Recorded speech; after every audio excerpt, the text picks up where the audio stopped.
Thank you, Mr. President.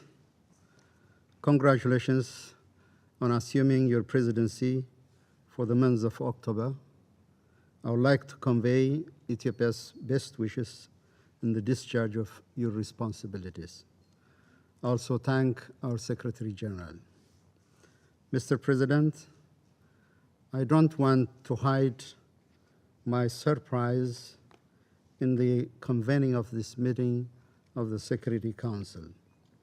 We find it incomprehensible for this august body to discuss the decision of a sovereign state exercised within the domain of international law and sovereign prerogative. There have been several instances where governments had expelled UN staff and other diplomatic envoys for so many disclosed and undisclosed reasons. Did the Council ever meet to vindicate such a decision?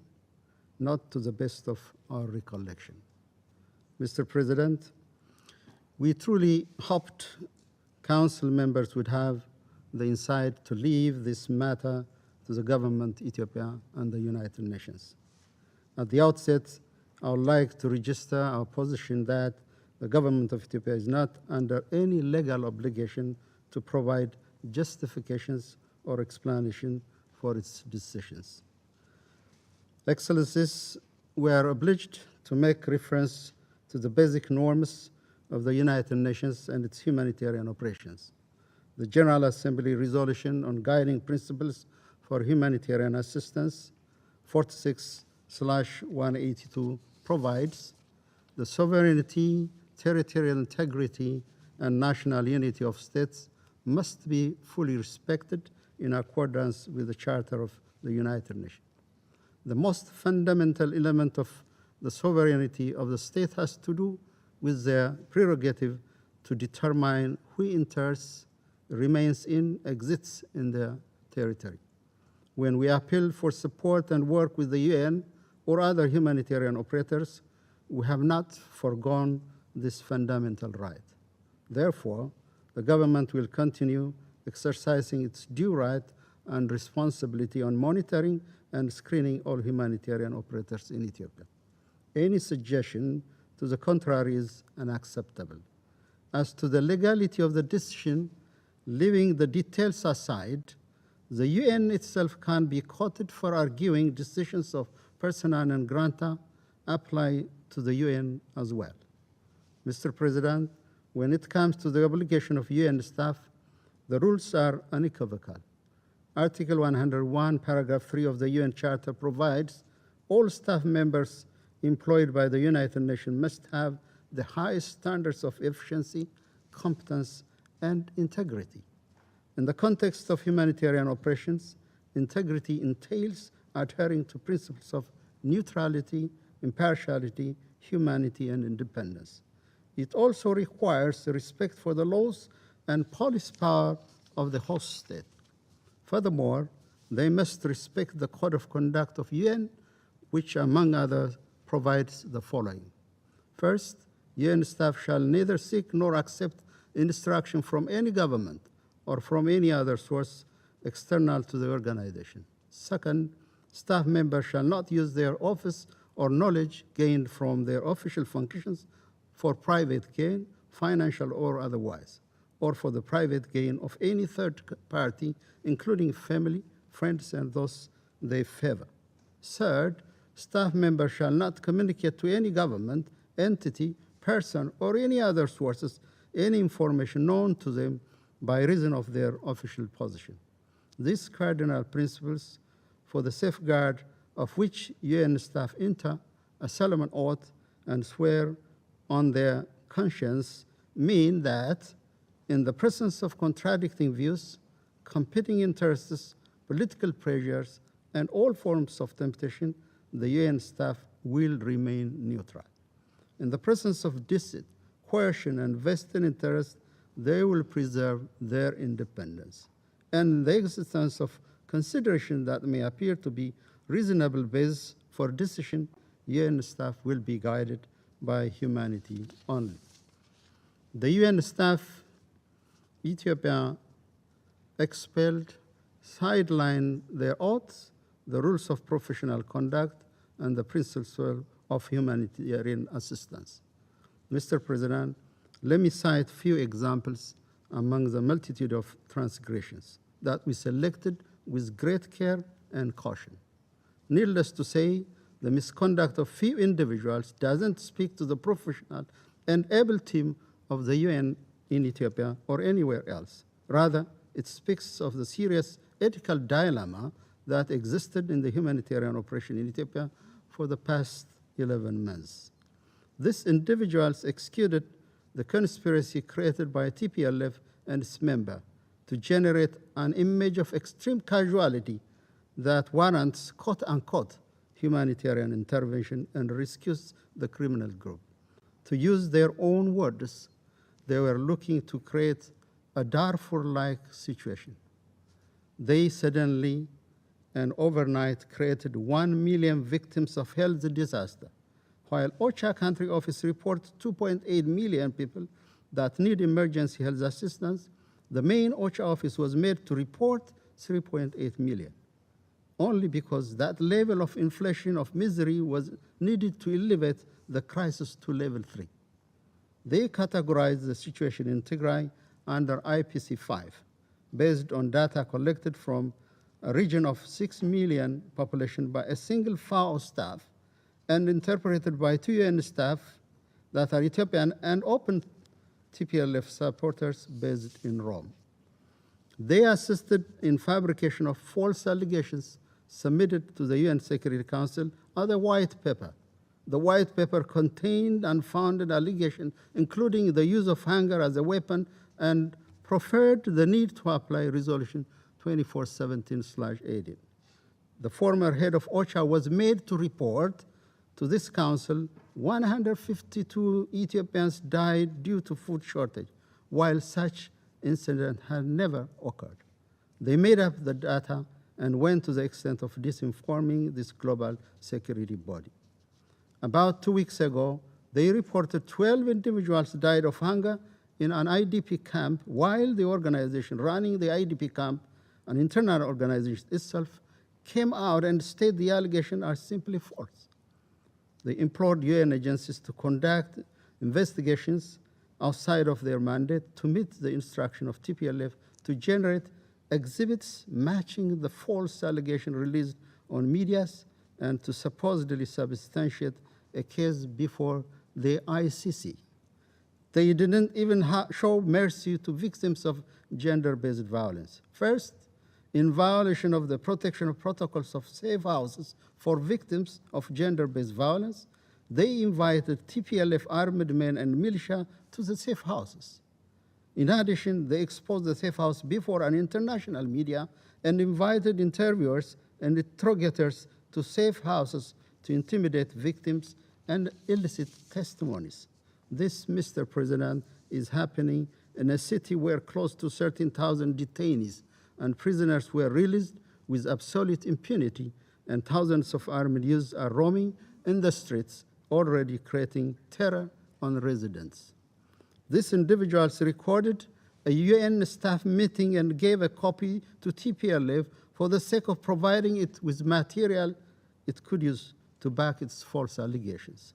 These individuals openly celebrated and make other UN staff cheer the so-called victory of TPLF and the withdrawal of the National Defense Forces from Tigray. They openly conducted activism in support of TPLF, a group proscribed as terrorists, and make political statements that instigate violence and inflame the conscience of the Ethiopian public.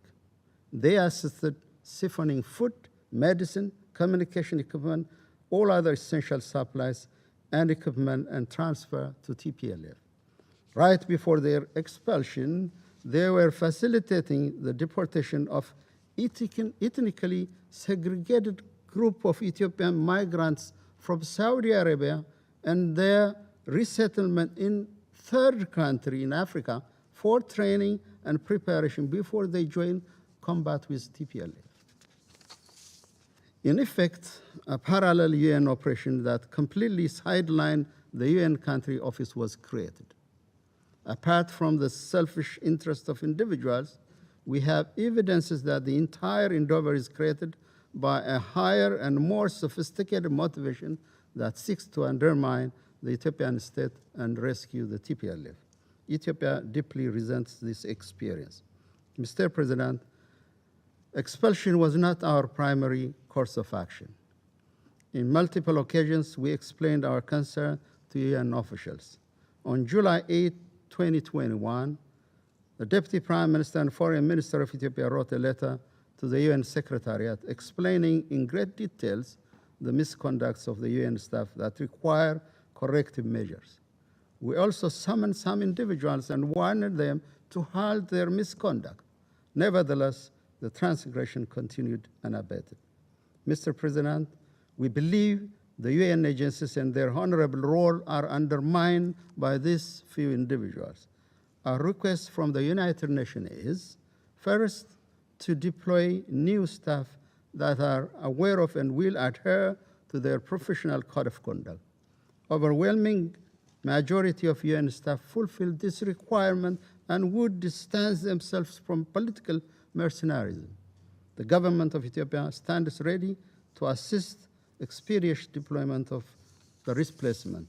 More importantly, we request the UN to review all the reports, statements, and assessments that were produced on the situation in Ethiopia in the past year. These reports and data and information they contain must be verified. This audit is necessary for us to build and sustain trust and advance the exemplary cooperation between the Ethiopian government and the United Nations. Mr. President, the United Nations is an invaluable development and humanitarian partner for Ethiopia for many years. I want to underscore the great values we attach to the support of our organization during this difficult time. We also believe majority of the UN staff we have the privilege of working with have the requisite integrity and decency. Mr. President, I would like to reassure this Council, the new Ethiopian government established with the popular will and mandate of the Ethiopian people to herald peace and prosperity stands ready to work with the international community to address long-standing and current challenges. We welcome and value initiative by leaders of our region, the African Union, and the support of the Secretary General Antonio Guterres toward sustaining peace and stability in Ethiopia.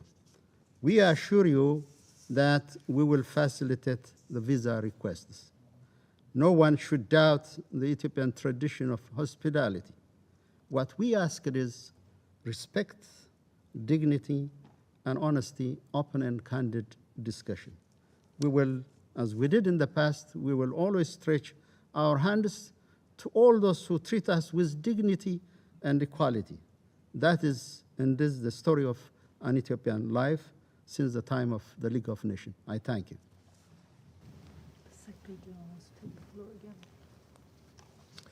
I thank the representative of Ethiopia for his statement and invite the Secretary General of the United Nations to take the floor. Thank you very much, Mr. President. If there is anything I have cherished during all this period, is to maintain a very effective and operational relationship with the government of Ethiopia and with its Prime Minister, to the effect that I had many criticisms in the global media about that, accusing me of being biased in favor of the Ethiopian government. So it is with total, I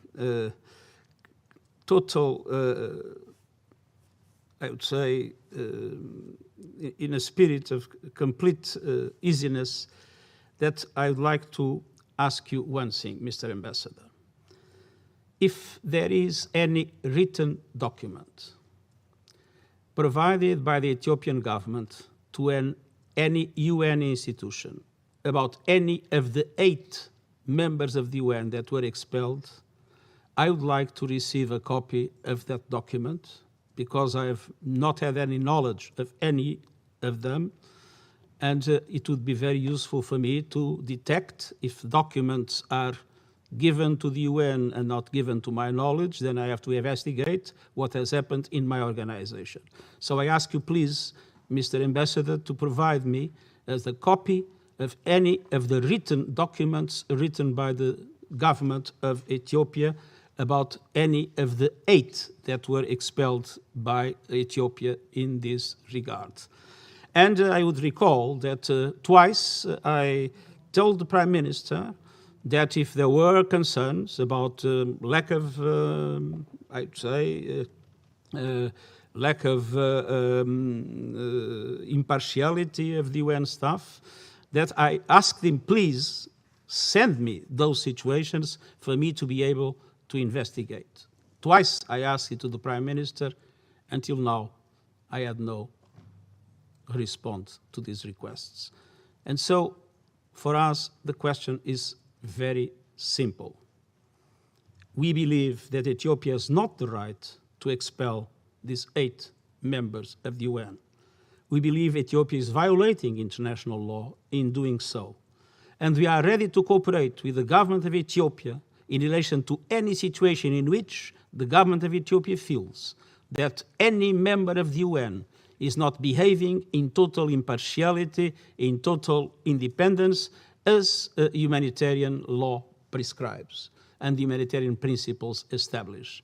I want to tell you, Mr. Ambassador, we want to cooperate with the government of Ethiopia because we have only one agenda in Ethiopia, and that agenda is the people of Ethiopia, Tigrayans, Amarans, Afaris, Somalis, the people of Ethiopia. The people of Ethiopia is suffering. We have no other interest but to help stop that suffering. Thank you very much.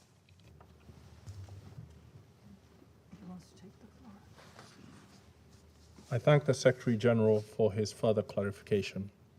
The representative of Ethiopia has asked for the floor to make a further statement. I give him the floor. Thank you, Mr. President. Mr. Secretary General, I hear you loud and clear. I fully understand and realize the support you have given to our people and my government as well. We know where your heart is.